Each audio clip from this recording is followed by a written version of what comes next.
그런데 를 가보시면 여기 딴 세상입니다. 제가 직접 다 알아봤더니 네. 50억 미만이 없어요. 종부세 맞아본 사람들은 알거든요. 이게 못 버텨요. 그리고 종부세만 무서운 게 아니라 최고세율 45%거든요. 네. 30% 중과하면 75%. 그렇죠. 여기 지방세 10%, 즉 7.5% 더하면 82.5% 최고세율이에요.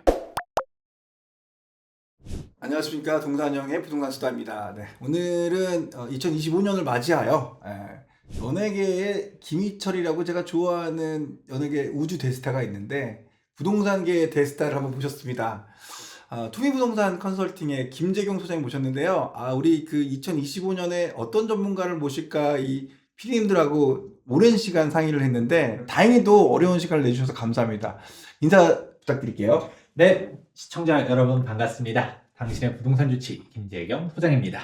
25년이 됐어요. 아무래도 시청자님들이나 구독자님들께서는 25년 부동산 굉장히 요즘 하다단안했던 24년을 지났기 때문에 궁금할 수밖에 없거든요. 그럼요. 아무래도 연말 연초는 이제 새해 전망들을 항상 하다 보니까 네네. 이런 부분에 대해서도 시청자분들도 궁금해하시고 네네. 저 역시도 투자자다 보니까 항상 이제 분석을 하면서 이제 행동하고 있습니다.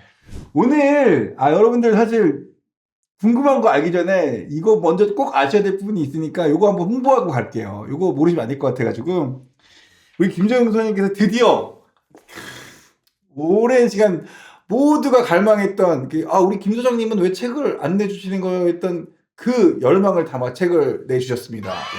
이거 시장을 이기는 부동산 투자 원칙, 이 책이 드디어 발간이 되었습니다. 이게 지금 벌써 4쇄? 최근에 이제 4쇄에 들어갔다고 합니다. 이 4쇄가 된 이 책이 제가 한번 읽어봤거든요. 정말 쓸만한 내용이 너무 많아요. 사실 이제 저희가 김재경 소장님 하면 어떻게 보면 엔지니어라고 볼 수도 있는 게 재개발 쪽에 대한 어떤 법률, 뭐 사례, 어떤 여러 가지 사건들을 잘 이야기해 주시는 어떤 카운셀러잖아요. 근데 이거는 부동산에 대한 전반적인 지식을 담아 주셨어요. 노하우가 정말 잘 담겨 있습니다. 이거 보시면 재개발 재건축이 아니고 부동산을 읽고 투자하는 데도 굉장히 큰 도움이 될 것이라고 생각이 듭니다. 저희 오늘 보시는 영상 중에서 우리 시청자님들께서 또 구독자님들께서 이거 좀 재밌게 봤다, 또 오늘 영상이 즐거웠다 공유 많이 해주시면 좋겠고요. 채널에 도움이 되도록 댓글 많이 남겨주시고 하는 그런 어떤 참여를 해주시면 거기에 대한 선물로서 보답으로서 오늘 책을 10권 저희가 추첨해가지고 드리도록 하겠습니다. 자, 그럼 오늘 일단은 25년 시장 전망을 좀 듣고 싶어요. 시장님, 지금 전국이 불안한데 지금 정치적 불확실성에 대해서 우리가 어떻게 투자를 하면서 대비를 해야 될지 전략이 좀 필요한 것 같아요. 김재경 선생님께서는 어떤 대비책을 갖고 계시는지 좀 민감한 부분일지도 모르겠지만 좀 답변을 좀 부탁드릴 수 있을까요? 우선은 2025년도 부동산 시장은 그 누구도 한마디로 단언하기는 좀 어려울 거라고 생각을 해요. 왜냐하면 제가 거꾸로 한번 물어볼게요. 이번에 네. 이 탄핵 정국이 네네. 어떻게 해서 조기 대선이 만약에 열린다. 네네. 혹은 애초에 안 열릴 수도 있죠. 네네네. 근데 이거에 대해서 답변을 할 수가 있을까요? 만약에 조기 대선이 열려가지고 정권이 또 이제 진보 보수 혹은 어떤 후보가 될 건지 맞추실 수 있으실까요? 민주당이나 누가 우리 편이냐 이렇게 가릴 것이 아니라 일단은 벌어진 일에 대한 어떤 어떤 책임이랄까 이런 것들로 이제 어떤 결과물이 바뀌지 않을까. 막 들고 일어났으니까. 근데 생각처럼 또 그렇게 흘러가진 않아요. 어떻게 될지 잘 모르겠어요, 사실. 네, 그러니까 사실 우리가 정치 채널이 아니잖아요. 그러니까 이런 표현들을 하는 것도 사실 좀 조심스럽긴 하지만 그렇죠. 많은 사람들이 또 관심도 많고 근데 제가 갑자기 25년 전망을 하라고 했더니 여기서 조기 대선이 열릴 수도 있다라는 표현 자체도 되게 막 발끈하시는 분들도 있거든요. 그런데 이런 얘기들을 제가 왜 꺼내냐면 사실 부동산 시장은 정책적인 영향을 너무 많이 받지 않나요? 그렇죠. 왜냐면 우리가 뭔가 대표적으로 세금부터 시작해가지고 이런 인허가에 대한 사항들이라든가 정책의 영향을 안 받는다라고 말씀하시는 분은 없을 거예요. 그런데 그 정책을 누가 결정하느냐? 아무래도 정권이 어떻게 되냐에 따라 다르다 보니까 사실 다음 정권 어떻게 될지도 모르는 상황 속에서 이게 이런 전망을 명확하게 한다라는 게 좀 어불성설이긴 합니다. 하지만 우리는 그렇다고 해가지고 뭐 그럼 몰라요라고 할 수는 없잖아요. 우리는 투자자다 보니까 항상 이제 시나리오별로 한번 좀 볼 필요가 있다라고 볼 수 있을 텐데요.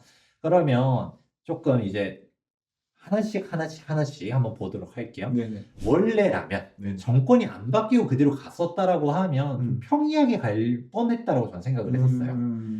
이번에 이제 2024년도 12월 달에 비상기업 사태 이후로 탄핵 정국으로 넘어가기 전이었었으면 네네. 사실 저는 맨 처음에 2025년도 전망이 음. 되게 금방 시장 회복되면서 빠르게 이제 움직여질 거라고 봤었거든요. 그렇죠. 그렇게 되고 있었어요, 요즘. 네. 그래서 실제로 2023년도도 그랬고 2024년도도 그랬고 시장이 정말 계속적으로 회복하고 있었었고 네. 여기서도 2024년도 말에 이제 대출 규제가 들어가기 직전만 하더라도 사실 여름에 엄청 불장이었잖아요. 네, 사실 저희 부동산도 막 거래가 많았어요. 네. 근데 갑자기 이제 비상계엄 이후로 갑자기 잠정 휴업이 됐지만 네. 굉장히 화랑이었어요. 네네. 그러니까 여름에 불장이었고 사실 대출 규제가 있긴 있었어도 네네네. 이거 대출만 좀 그랬지. 그러니까 즉 연초에 대출 다시 좀 풀리고 나면 다시금 거래 활성화되지 않겠냐라고 생각했다가 네네. 갑자기 12월 달에 아무도 예상하지 못했었던 비상계엄이 사건이 터져버렸죠. 터졌죠.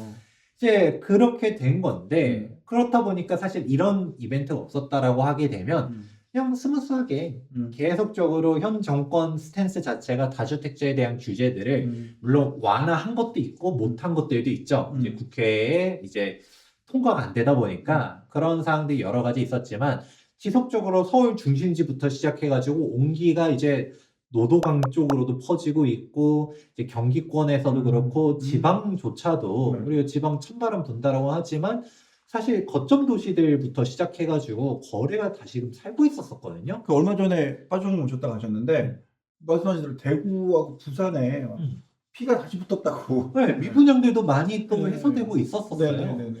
근데 이게 과거형이잖아요. 네네. 근데 이게 갑자기 시장 분위기가 이렇게 돼버리니까 네네. 사람들이 지금 막 분위기 속에서 부동산을 적극적으로 사야지 네. 라는 생각하는 사람들이 적잖아요. 네. 그렇다 보니까 지금 좀 얼어붙었다. 그래서 원래 이런 사항이 없었다라고 하게 되면 사실 2023년도, 4년도, 5년도 비슷한 흐름 속에서 이제 서울 중심으로 올라갔던 게 온기가 좀 퍼질 거라고 생각을 했었는데 네. 문제는 갑자기 일단은 심리가 얼어붙었죠. 그런 상황 속에서 지금 실질적인 투자들이 어떤 식으로 움직이냐면 불확실성이 커졌는데 이게 보수적으로 보기 시작합니다. 여기서 바라보는 보수적이라는 거는 투자자 입장에서 내 재산을 지키기 위한 최선의 선택지가 무엇인지에 대한 사항으로 보는 건데 가장 대표적인 게 우리가 뭐 예를 들어서 정권이 바뀐다라고 가정을 해볼게요. 지금 야당의 대표적인 후보가 이재명 이제 당대표잖아요. 네네. 이재명 당대표가 진짜 이제 조기 대선 열려가지고 대통령이 된다라고 보게 되면 부동산 세금 정책 어떻게 될 것 같나요?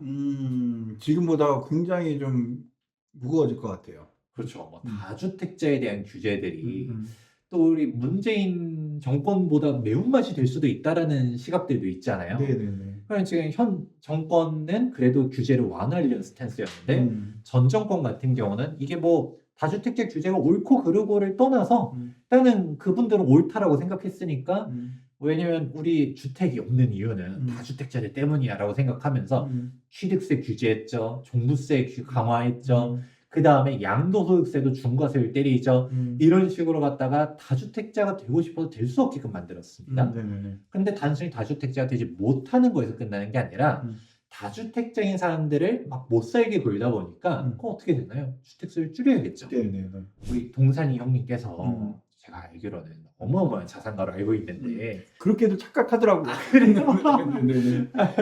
그런데 우리 동산이 형님께서 이제 집이 여러 채인 거예요. 네네. 어우 대부호야. 네네네. 반포에도 있고 네네네. 압구정에도 네네네. 있고 마포에도 있고 그리고 뭐 부산에도 있고 광주에도 있고 그래요. 다 그래야 되는 거 아닌가요?